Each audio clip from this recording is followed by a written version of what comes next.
21 থেকে 45 বছর বয়সী যোগ্য শিক্ষিত বেকার যুবকদের মাসিক ভাতা দেওয়ার উদ্দেশ্য অক্টোবর 2026 থেকে ভরসা কর্মসূচি চালু করা হবে।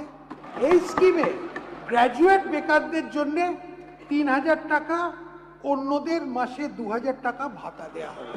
এই কর্মসূচি যে সকল পরিবারের আয় 1 লাখ টাকার কম এবং যারা অন্য কোনো সামাজিক সুরক্ষা প্রকল্পের সুবিধে পাচ্ছেন না, এইসব পরিবারের প্রার্থীর জন্য প্রযোজ্য হবে।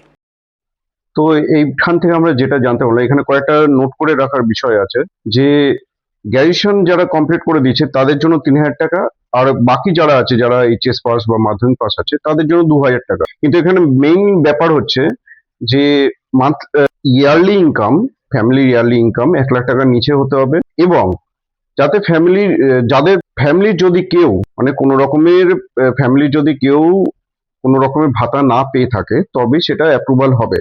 মানে এক্ষেত্রে বলাই যায়, তোমার মা যদি অন্নপূর্ণা ভান্ডার পেয়ে থাকে বা বিধবা ভাতা পেয়ে থাকে, বা তোমার দাদু ঠাকুমা যদি বিধবা ভাতা বা বয়স্ক ভাতা পেয়ে থাকে, সেক্ষেত্রে তুমি এই যোজনায় অ্যাপ্লিকেবল হবে না। আমি কোনো জায়গায় ভুল হলে তুমি আমাদের একটু ধরিয়ে দেবে। তো আমি তো এটাই বুঝতে পারলাম।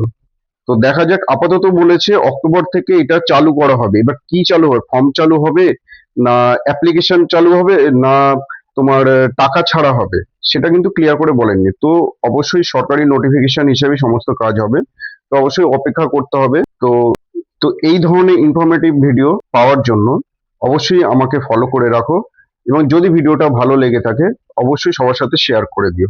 ধন্যবাদ।